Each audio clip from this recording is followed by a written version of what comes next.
Baiklah, Assalamualaikum warahmatullahi wabarakatuh.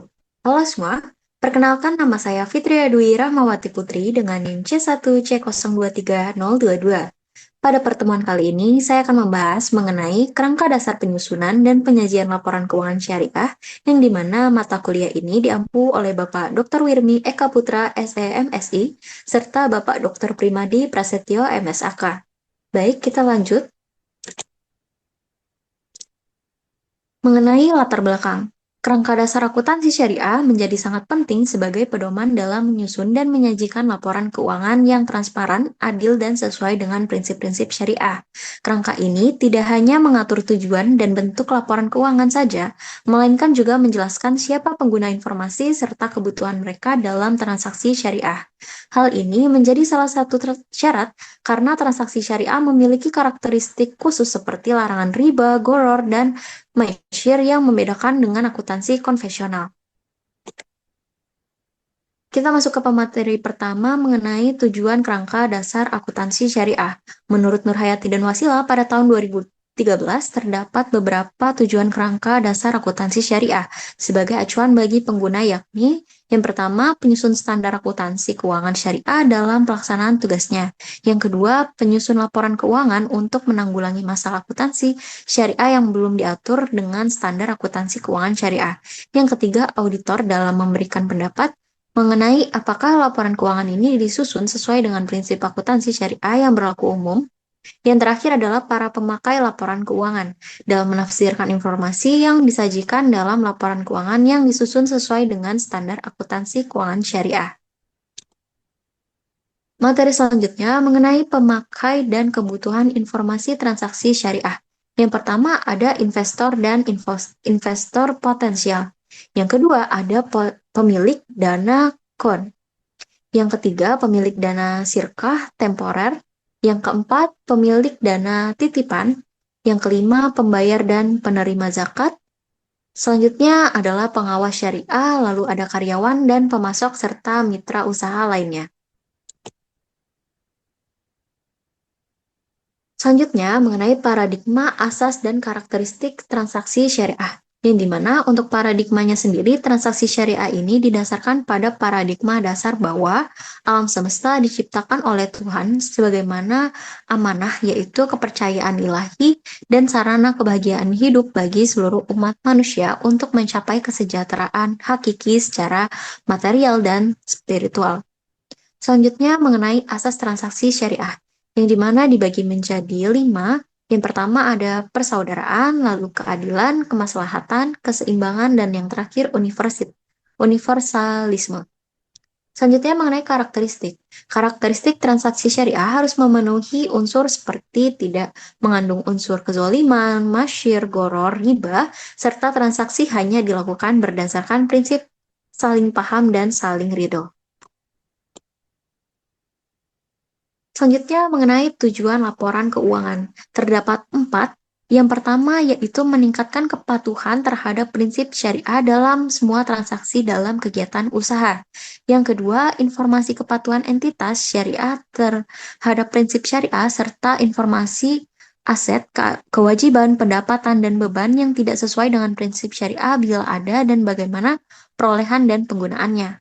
Selanjutnya, yang ketiga, mengenai informasi mengenai tingkat keuntungan investasi yang diperoleh penanam modal dan pemilik dana syariah temporer.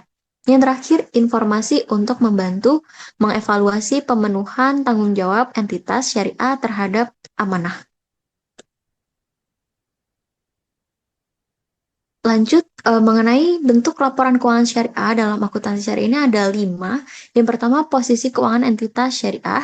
Yang kedua, ada informasi kinerja entitas syariah. Lalu ada informasi perubahan posisi keuangan entitas syariah. Selanjutnya ada laporan penjelasan tentang pemenuhan fungsi sosial entitas syariah. Yang terakhir mengenai catatan dan schedule tambahan. Lanjut kita masuk ke dalam karakteristik serta kendala dari laporan keuangan syariah. Karakteristik ini dibagi menjadi 4. Yang pertama, kualitas produk konsisten, lalu ada pengalaman pelanggan positif, lalu komunikasi nilai jelas, dan yang terakhir reputasi merek terjaga. Lalu untuk kendalanya sendiri terdapat dua, yaitu yang pertama adalah tepat waktu.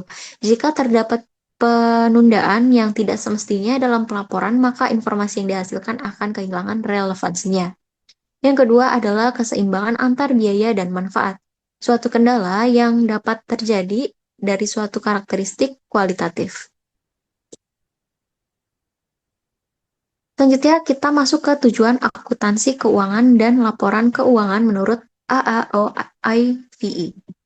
Nah, manfaat dengan ditentukannya tujuan akuntansi keuangan untuk lembaga keuangan ini sebagai berikut.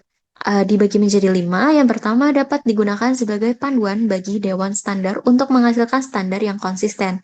Yang kedua, tujuan akan membantu bank dan lembaga keuangan syariah untuk memilih berbagai alternatif metode akuntansi pada saat standar akuntansi belum mengatur. Yang ketiga, tujuan akan membantu untuk memandu manajemen dalam membuat pertimbangan atau judgement pada saat menyusun laporan keuangan.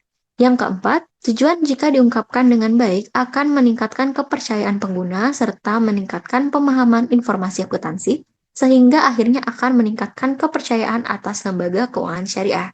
Yang terakhir, penetapan tujuan yang didukung penyusunan standar akuntansi yang konsisten ini seharusnya dapat meningkatkan kepercayaan pengguna laporan keuangan. Selanjutnya kita masuk ke syarat laporan keuangan menurut AAOIV dibagi menjadi 5. Yang pertama ada relevan, lalu ada dapat diandalkan, lalu yang ketiga dapat dibandingkan, yang keempat konsisten, yang terakhir dapat dimengerti. Yang terakhir yaitu mengenai materi perdebatan para pemikir akuntansi mengenai kerangka akuntansi. Dibagi menjadi 3, yang pertama mengenai entitas unit akuntansi. Konsep ini diartikan bahwa setiap perusahaan adalah suatu unit akuntansi yang terpisah dan harus dibedakan dengan pemiliknya atau dengan perusahaan lain. Yang kedua, dari satuan mata uang. Konsep ini memiliki 2 konsekuensi. Yang pertama, akuntansi akan memperhitungkan segala sesuatu yang hanya dapat dinyatakan dalam mata uang, serta mengabaikan informasi yang tidak dapat disajikan dalam satuan mata uang. Yang kedua, yaitu mengabaikan kenyataan bahwa daya beli mata uang tidak selamanya sama karena adanya inflasi. Yang ketiga, mengenai kegiatan yang berkelanjutan. Konsep ini memegang peranan yang besar karena dalam standar akuntansi, serta penyusunan laporan keuangan, konsep ini akan menghubungkan dengan konsep harga perolehan dan penilaian aset tetap. Terakhir, kesimpulan dari materi ini, kerangka dasar akuntansi syariah membantu memberikan arah yang jelas dalam penyusunan laporan keuangan mulai dari tujuan, pengguna informasi, hingga karakteristik transaksi yang membedakannya dari sistem konvensional. Dengan adanya pedoman ini, laporan keuangan diharapkan tidak hanya menjadi alat informasi, tetapi juga menjadi bentuk pertanggungjawaban atas amanah yang diberikan kepada suatu entitas. Baiklah, cukup sekian materi yang dapat saya sampaikan. Kurang lebihnya mohon maaf. Wassalamualaikum warahmatullahi wabarakatuh.